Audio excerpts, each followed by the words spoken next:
Welcome back to the farm, everyone. As you can probably tell, Jeff and Chris have been hauling some corn as we wait on the ground to dry back up from that rain the other day.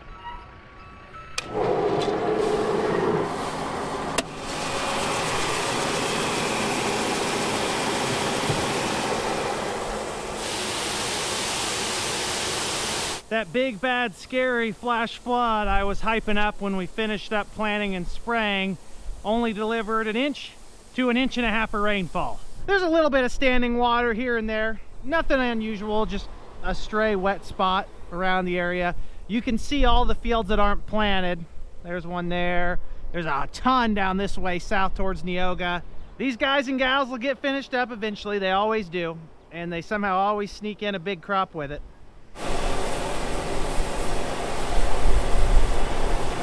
Maybe 2 loads before the power sweep turns on. I'll be sure to disappear before that day happens. I probably ought to have a grain trailer hooked on right now helping Jeff haul. My excuse right now is that both semis are hooked up to sprayer tanker trailers. There is a chance if it doesn't rain and dries more than we think, which is unlikely looking at how damp it is, we could be spraying again in the next few days, so I don't want to unhook. But I've already got my grain trailer back nicely into the corner of the shed. That's at least the excuse I'm going with right now. It is a little bit on the breezy side today, which is great for those guys who want to get some planting done before the next rain. Maybe it'll dry things out pretty good. Don't be alarmed about this corn ran over. That's from the side dress bar. It's just part of doing business. I will start this off by saying I have not traveled far and I have certainly not traveled wide. Out of everything I have seen, which is not really that large of a sample size, our April 16th planted corn, this stuff right out here, Pioneer 14830Q and DeKalb 6835, among a few other hybrids on different farms, is the best corn that I've laid my eyes on. We've got a great stand. This corn has already found its green. You can see how rich in color it is.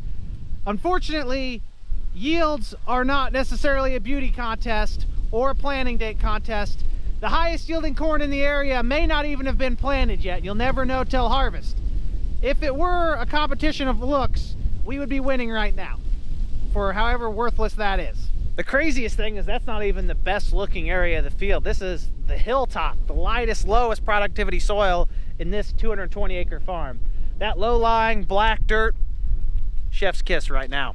As long as you get at least one field of corn looking right, looking good, hopefully yielding good, every other one that doesn't do very good won't sting as bad. I just showed you the best of the best. And Dad got his sweet corn patch planted. I know that was really stressing him out. He's big on the sweet corn. The boss man actually called me and told me that my birthday present arrived at the farm. Usually it's never anything exciting. A scoop shovel to get in the corn bin, a rock that needs picked up, a newly formed tile hole that needs fixed. That's typically what my birthday presents look like. So let's see what we got here. What are we thinking? Shovel? Sledgehammer? Oh boy. What is this little thing? Woo-hoo-hoo! That is a little bit better than what I had in mind. John Deere 60P mini excavator. It's like a track hoe that's fun-sized. Let's hop out and check this thing out. Just in case you missed the joke there, that is not my birthday present. Yes, my birthday was a week ago, so you could argue that it showed up like it was a birthday present. It's not. It's not mine. That's Dad's. The only thing I own here is the sprayer with the help of John Deere Financial. Anything's possible with the power of financing. It's sort of like this mini excavator right here. $1,500 a month for 10 years. Boils down to about $50 a day. That's practically free. I believe this is one of the larger mini excavators they make. There's a mid-size excavator as well. You're getting into much higher trailering and truckload requirements. This is mostly going to be used for fixing tile holes, digging out some road ditches, and other miscellaneous work, even possibly some landscaping if necessary. Dad and I have been eyeing different iterations of these down for years. We've got a lot of neighbors with them. They look super handy. We thought that maybe it was time to invest in something arguably more practical than new green paint that depreciates like water steaming off of a volcano. I don't even really know the full specs on this thing. I believe it has the longest reach bucket available, hydraulic thumb, multi-way adjustable blade. That'll be super handy. Counterweights. I don't think there's really anything else to mention on here. Auxiliary hydraulics, which may be just a part of the auxiliary thumb. If you ever want to put like a mulcher or a grinder on the front, a lot of people get those wood grinders to clean up fence lines with. I'm pretty excited about this. This is brand new. Sloan's and Matt Toon sold it to us, set it up for us, and I'm sure it came with a full tank of fuel. This is not designed for anyone moderately hefty at all. I'm not the tallest. I am slightly overweight. I think if you were any bigger or fatter than I, you would not enjoy operating one of these. Okay, there's some kind of practice to start this. It's not just turning the key. Maybe it's this. Can't start it like that. Ah, there's always something tricky. Oh yeah, look at that. Our full tank of fuel, as should be expected. Good thing we're right next to a fuel tank. How do we pull the blade up so we don't rip out the rock? Is that the blade? Nope, gotta put this down first. All right, that unleashes the beast. That lifts the boom up. That pulls the stick in. And I think this is how you drive these.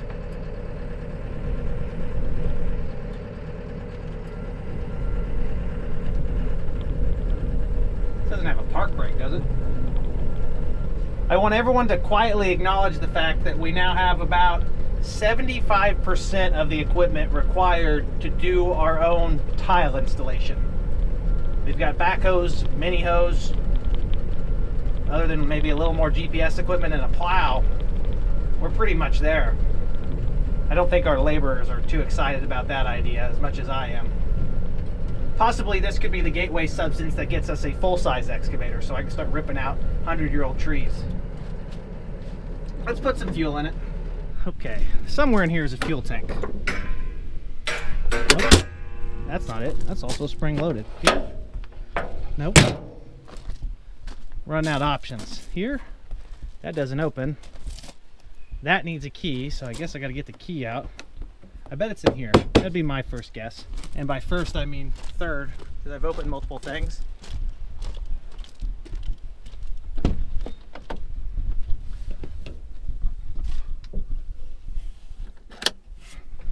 It's pretty much completely empty based on my experience with our case backhoe. Equipment like this does not use that much fuel. Oh, that was unlocked.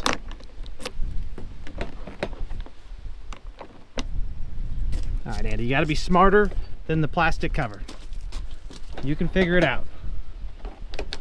It is unlocked. How do you unlock it?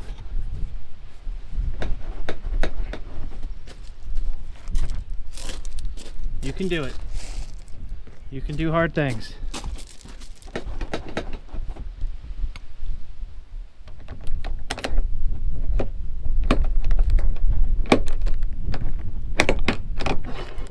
Okay, I wonder if you can just press it. No, you do have to have the key in it. I wasn't completely out of line. All right. Diesel fuel.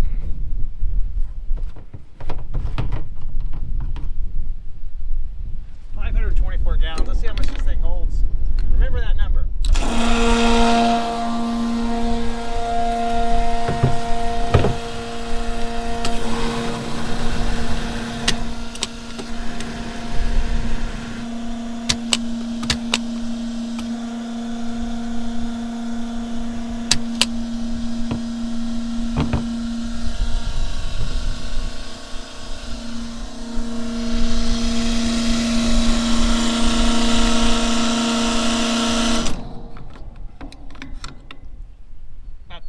Gallons, assuming I got it all the way full.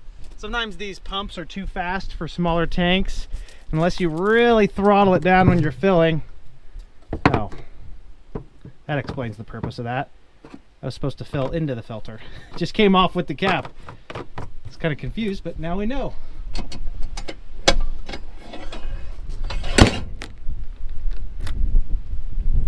there any reason to keep this locked if you don't need?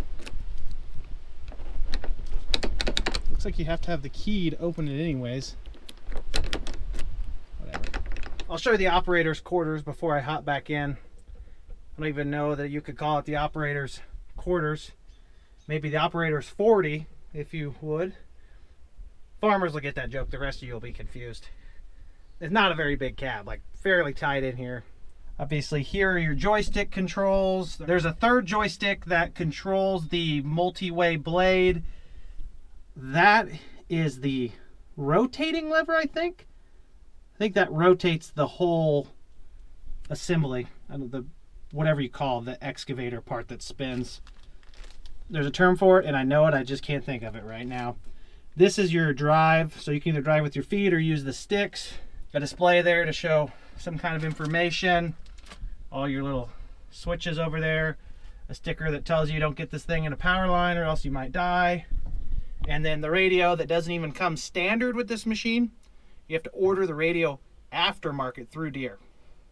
Sloan's had this, and we had to order the radio for it because the good Lord knows it's hard to operate equipment without air conditioning and a radio. This will be a lot of fun. Maybe. A lot of projects that involve a mini excavator probably actually aren't fun. It'll make those jobs a little bit more enjoyable. Oh, that moves the bucket side to side. It doesn't spin the machine. So this must spin the machine. I should probably get away from the fuel tanks before I test out the spinning features of this. You drive this with your feet. Does this have a higher speed than this? It does have a throttle. We will be down to the sprayer in about 10 minutes. I'll see you guys then. Gotta have your horn button so you can honk at whoever's doing the actual manual labor. Hurry up! I'm getting cold in here. I rented a Bobcat mini excavator for a project a few years ago, and it had different speeds. There was like a high and low for going through the field. We've got the straight edge bucket on it for ditching. I've got a lot of road ditches that if I get approval from a road commissioner, I'm gonna get a laser and regrade them. Cut them back a little bit. We've got some drainage issues on some farms. That's kind of the logic there. Thumb. How do you get the thumb to go down?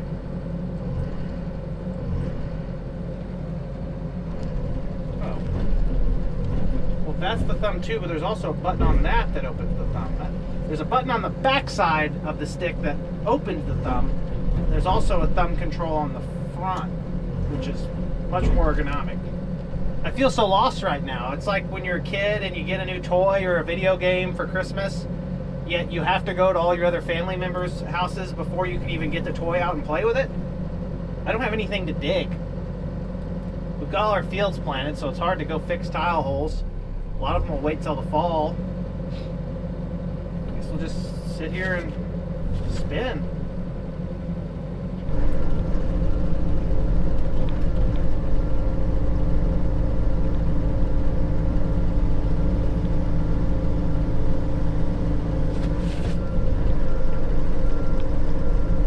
Embarrassing to say this. We got approved for all the financing on this little mini excavator, yet we got denied on the trailer, so we're going to try to make this little single axle one here work for now. That's our lawnmower trailer. Should be alright, shouldn't it? It's a tough world. It's like banks just don't even want to see people succeed. I found this random pile of dirt. Satisfying. It's like christening a ship.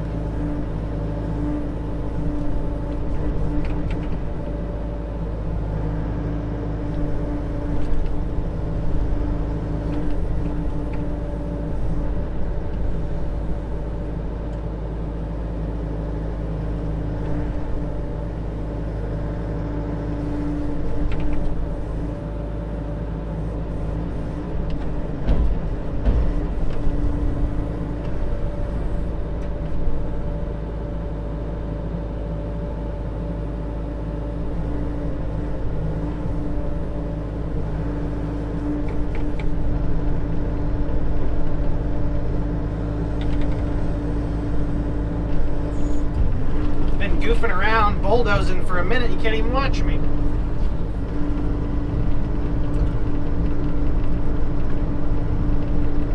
This will be great for backfilling holes, tile holes, you name it.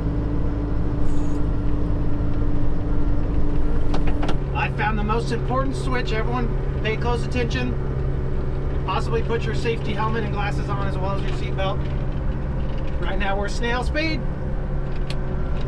Warp speed. It's all relative. It is faster, just trust me.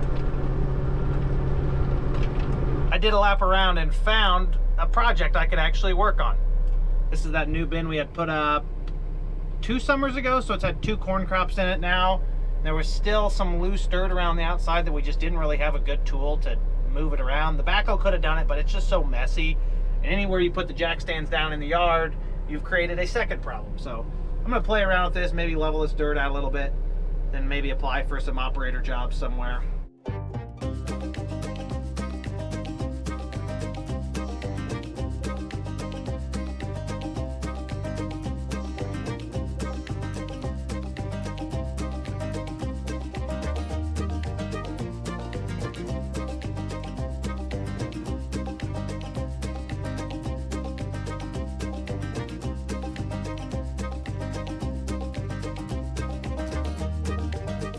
I spent a little over an hour moving that loose dirt up against the foundation of the bin pad and then kind of leveling it out, and then use the blade to grade it around and then kind of smooth out some of that rock there. I am not an expert operator by any means. I do have experience in a backhoe and a loader tractor. I've never ran anything that's really an excavator truly on tracks like that. My initial impression is that that is a very neat machine. It's going to be useful in a lot of different ways. I think without that blade on the front, it'd be pretty underwhelming. Yes, you've got a digging arm, which is useful, but having that blade gives you a lot of flexibility. I did a pretty rough spread of the dirt. It was just kind of piled in here. I pushed it up against and then dragged some of it down. It looked decent. I wouldn't say it looked even close to great. If anything, it looked poor. Having that blade on, being able to come around here, angle it, and kind of level it out. Obviously, this is going to be rough for whoever mows it, if we even seed it or anything. That makes it super handy. The blade alone is actually probably more impressive than having the digging ability. I'm pretty confident that we're going to find a lot of different ways to use this on the farm. And we earned our $50 today. Look at that. Leveled that out. We had just some ugly piles of dirt there, and now we have a still ugly smoothed out embankment, except for under the fan. As every good operator knows, someone pulling the sticks on those machines never touches a shovel and levels out the dirt in the spots that are sketchy.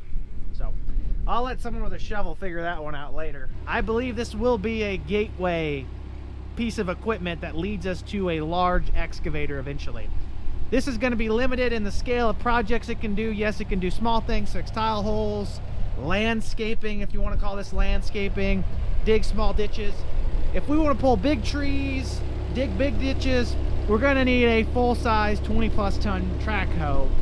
This isn't going to do that, but I think this will get us there, give us some familiarity with excavating with this type of equipment, and ultimately make an investment in something bigger. Maybe not this year, but a few years from now, whenever we pay off this, we can upsize a little bit and add a second one to our collection. The only learning curve to this for me was actually turning it. I've never driven a twin track equipment at all, tractors or anything. It does not like to turn. It's not like it has 4 tires on it. It's got 2 tracks and it fights you turning. So I think you got to be careful. There's a few spots in this loose rock where I really cut a groove trying to crank it around. I don't think that's the appropriate way to do it. I know I've seen guys put the bucket against the ground to lift some of the weight off while you turn. I'll have to do some learning on my own and some practicing to figure that out, because you gotta figure out the turning a little bit. Otherwise, it's not really that hard to use at all. Oh, great. There's a scoop shovel right there. I didn't even see that. I'll scoop the dirt up, don't worry. A full-size excavator and a miniature excavator obviously have 2 different use cases. This is for small projects, those are for larger projects. The one thing that stinks about the really big excavators, unless you buy a super old trailer for them, you need a detached lowboy to haul a big machine, and a decent one's gonna set you back at least 50 grand, whereas a trailer for this one, probably in that $15,000 to $20,000 range, maybe a little over 20, depending on how fancy you want to get. We've pretty much got all of our ducks in a row to run this thing wherever we want, other than buying some more chains and some load binders to strap this thing down legally. The good Lord knows at this speed, I'm not going to be driving this to any fields. After working on the farm for a few years, experiencing different aspects of heavy equipment, I'm confident that I would enjoy a career in running heavy equipment. Get me some Jack FM on the radio, some good old classic rock and roll, and I could sit here for hours and just dig away at things. Yeah, I might screw most of them up, but that's irrelevant. It all pays the same as long as you do it. Before I take off for the day to recharge to get ready to sweep out that grain bin tomorrow, I want to ask a question that I brought up a few videos ago. Does anyone have good recommendations on laser systems? Preferably simple, easy to use, sloping too. My goal with this is also to dig out some road ditches. I need to get those to slope. I've read a lot about laser systems, TopCon. There's a lot of brands out there actually that offer them. If you guys have any advice or any recommendations, drop them down in the comments below, because I'd like to get into that.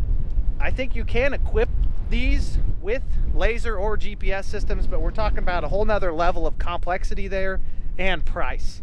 I can hand shoot and stake a ditch. That's not a big deal, as long as I can get the grade fairly close. Mother Nature, when she gives us a 4-inch raid, it'll get it to the rest of the grade. We had a little incident in the yard last night that we're trying to assess the damage on.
There was a coyote in our domain, and Lucky, the guard dog, must have been deep asleep because he normally comes out here and chases things off. It was all caught on camera. There was a coyote right here circling the yard, probably smelled the chickens, and most likely smelled the kittens, which is the unfortunate part of this ordeal currently, is we have a kitten that is missing. It is Sleepy Joe, as he's been affectionately named. So we don't know necessarily that it is a goner. He could just be asleep somewhere. There was 6 kittens, 2 black ones and 4 gray ones, cute like these 2 right here. When we woke up this morning, a couple of them have been moved into the house. There's a way for Salem, the mama cat, to move them inside, and 2 of them were inside. I searched for a little bit this morning, never came across old Sleepy Joe. So either the coyote got him last night or something else happened. They'd been in the house and we just didn't really want to deal with the kittens in the house. So I rigged up a little cat door. I don't think a coyote could get through that, for them to come in and out so they could be outside with their mom and also be safe inside. On the footage, the coyote appeared to have a bit of a limp. There was a run-in maybe 5 or 6 weeks ago out here where Lucky was out in the middle of the night barking at a pair of coyotes. I swiftly arose from my slumber and grabbed a projectile launcher and launched a projectile out at him at maybe 100 yards out into the field. I don't think I clipped it, but maybe that's when he's come back for vengeance in form of kittens. I'm surprised that the mother cat squared up with him. Oh, there's a kitten right there. 2 kittens. What in the world? Those are kittens. We be nice to kittens, okay? Lucky. She will beat you up. Oh, I think that's Sleepy Joe. Thank Lucky. Be nice. They're just kittens, see? They're sweet. And that's their mother. She's not sweet. Look at how fluffy these are. Don't you want to eat them yourselves? Look at them. Yeah, they look like a snack, actually. I love to eat a cat. I'm a dog.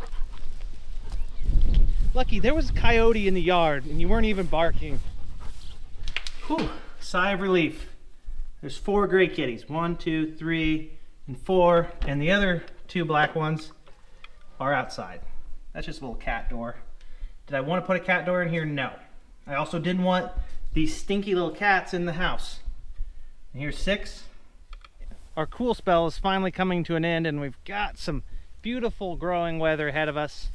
While the ground dries out and I wait on my next turn in the grain bin, I came down here to Katie and I's new farm to clean up a little fence line between a neighbor. I called ahead and asked if he had any problem with me spraying some 2,4-D here. He's got some corn stalks that'll be planted into beans hopefully shortly. And I thought I was seeing some poison ivy, some trees, ragweeds, a lot of different weeds out here. Just threw some 2,4-D in the tank, came and gave it a nice hefty dose. That way, hopefully all that's left is grass. Dad and I have 2 completely different approaches to spraying areas like this. Dad believes that you should always throw Roundup in and just go scorched earth. I think if you kill the grass, you basically reset yourself to square one and only buy yourself a little bit of time. Once the grass dies and the weeds die, sometimes the weeds will come back up before the grass and you have to come spray again. So I just use 2,4-D. He's got merit to his approach, I guess. I just would rather use something simpler and not kill the grass. While we're out here, I'll go ahead and give you a little crop update. For those of you who recall, when we worked this field, it was a little bit on the wet side. This is a lighter clay soil. It is forgiving to tillage so long as you get your crop planted and up before you get another hard rain and seal the ground back over. From what I'm seeing right now, my dad, whose chemical opinion I obviously disagree with, has made the right call on working this a little bit on the damp side and going ahead and planting corn, because you can see that Pioneer 1742, which doesn't even have that great of an emergence score, is coming out of the ground nicely. As long as we can get the rest of it up within the next few days or week before the heat really sets in, this ground should stay soft enough that we don't have emergence issues, or at least that's what I'm thinking. As of right now, I'm happy with the decision to go ahead and plant this corn. We've got most of it coming up. Here's one that's not coming up. I don't see anything here. Maybe we had a skip in the row unit. Let's evaluate what's going on. How soft that is. Nothing so far. That's probably a planter skip. So the unit didn't pull a seed into that slot on the plate and didn't plant one there. No big deal. We've got one on either side. That's the nice thing about some of these Corteva genetics. They have a lot of flex to them. So even if you don't get a perfect stand, which you always want a perfect stand, these plants will vary their ear sizes within reason to compensate to the plant competition next door. Here's another one that doesn't have one. Let's see what's going on here.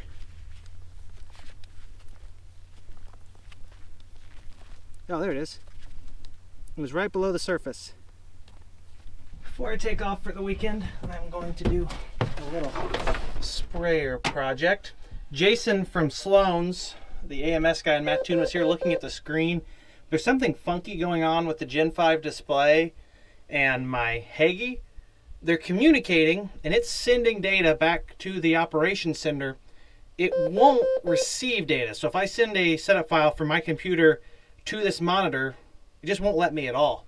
He said there's something weird going on that he's not seen before, where this is picking up 2 different serial numbers. So there's 3 things in this machine in terms of auto steer technology, or just smart farming technology, if you will. You've got this Gen 5 display, you've got the 7000 receiver up here on the roof of the cab, and then you've also got the JD Link modem probably in here somewhere. I don't know where it is. The JD-Link modem is the communication device. This is the steering computer, and then the dome is the steering calculator, I guess. It determines your positioning. The monitor, the G5 display, is showing up that it is linked to a different serial number Hagee than mine. It's almost exactly the same except for a couple of letters are different, whereas the dome and the JD-Link modem are showing connected to this machine with the matching serial number. So we're trying to figure out what needs to be done to get this to connect to the operations center and actually allow me to send data in. It's not that important. It's not a big deal. The only thing it does is stops me from sending in setup files. So when I go to post-spray corn, I'll have to bring a flash drive with all of our AutoPath lines from Dad's planting, which can be questionable at times. This is just an inconvenience, and we subscribe or pay for a yearly service fee, if you will, for unlimited support from Sloan's on the AMS side. They do bill for AMS work, but if you pay however much the fee is, you guarantee yourself free servicing. It's not free because you pay for the subscription, I guess, but they'll show up, and they've got a great team here at Sloan's. Jason, you and Matt Toon, Matt down in Effingham, and then the whole Sloan's network. I don't even know any of the other guys from other stores, but I'm sure it's expansive and very impressive. Anyways, that's not even what I was talking about. I am getting this thing rigged up so I can make a little aftermarket upgrade to it. This should make my life a little easier come clean out time. The neighbors just went up the road with a high-speed disc. The sound you hear is a motorcycle, not their tractor. It's getting to that point where the ground's close to drying back off again. If we'd known that it wasn't going to rain nearly as much as they were forecasting, 0.8 versus 2 inches, and they've backed down the rain this weekend down to a couple tenths, should we have waited on some of the fields we worked and planted a little bit wet? Possibly. I'm engineering a way to clean out my sprayer easier. This is that reclaim line that Precision Planting put in. It's a 2-inch line. It comes back into this valve on the tank. I'd like a simple way to pump my sprayer out empty without having to drop it in a mini bulk. I'm thinking if I put this selector valve in here and then put a flange to cam lock hose connection, I can plumb up a hose to this and use the sprayer's pump and then air purge to purge the chemical out of the line, either back into a tanker or into a mini bulk, without having to rely on draining it down through the floor. So I'm gonna try to plumb this up quickly if I've even got the right parts and see how it goes. I'll show you inside this line. Chemical resin there on the bottom, probably atrazine. There's a flow sensor, that's what's sticking down. And somewhere in there, maybe right there, it just drops straight into the tank. That'd be after the flow sensor. It just drops down into the tank. That's all this is. The reclaim system is a return line from every section end, all plumbed and then merged together eventually into this 2-inch hose. This banjo valve right here that's electronically controlled by a switch in the cab lets it back into the tank. That's how it recirculates. As long as the pressure at all of my check valves is lower than 15 psi, I can't remember what the poundage is on these nozzle bodies. As long as it's lower than that, it will move product back through here. It's not quite as good as a legitimate recirculating system, but it's best for the situation without spending a lot of money. If you had an exact apply system, PWM, Hawkeye, all these other fancy electronic nozzle bodies, they control the flow at each nozzle. The boom itself just constantly pulsates and can agitate, and then the nozzles themselves turn on and off rapidly. That's how that works. A very basic description. I believe that it has to come in here. Oh yeah, it says inlet. Right now, that's open, so it's going in, and if you turn it this way, it redirects the flow out. These are not the 200 size, these are 220, so they're full port 2-inch fittings. I don't know where I want to put my atrazine. You stay there. Oh, I'm gonna be missing a piece. I thought I had a straight flange here, but this is angled. So I'm gonna need a 2-inch barb or something else. I thought this was a flat flange. I may sideline this project. Well, unless I get real creative, look at that. I can go flange to flange. That would work. It wouldn't look good, but it would work. Oh, I had it all figured out, and then I realized I screwed up. As I mentioned, these are all 220 sized banjo fittings. I made the mistake though, just hastily ordering the other day, this 90-degree flange to flange sweep. I accidentally ordered a reducing flange. So this is a 220 fitment on this side, and this is a 200. You can see that the flange will not seal up around that gasket because it's just smaller. This is a 220 fitting on both ends here. This all mounted up nicely, and the sweep might work even better because it's holding things up, but I don't have the right one. I need the 220 to the 220, and I got a 220 to a 200. That's why you got to carefully read everything before you buy it. Now I got to wait a few more days for shipping and disassemble this. Otherwise, it looks exactly like it should. I'll be able to throw a hose with a cam lock on here. You can see it's closed right now, but it's not closed. This valve is always open. It's just a matter of which direction the valve is flowing. So if I turn it this way, if I want to empty what's in the tank, the boom, everything, flip this valve, throw a hose with a cam lock on here, pump it all out into the tanker or wherever I'm taking it, and then air purge out this same valve. It should blow most of it this way. When I'm ready to spray again or agitate, just flip the valve back. You can actually see the opening right there. Okay, that's probably going to be it on this project for now. Sometimes you got to screw it up to get it right. It's the story of my life. There's neighbors moving around the area up to the north. I saw some tractors moving down south on the lighter clay soil. Hopefully everyone gets an opportunity this weekend to get finished up. If the rains hold off, they ought to get good planting conditions. We are pretty much caught up, waiting on crops to mature a little bit to do another round of spraying, finish hauling the last of our corn, and we'll be ready to do the real profitable stuff like mowing roadsides.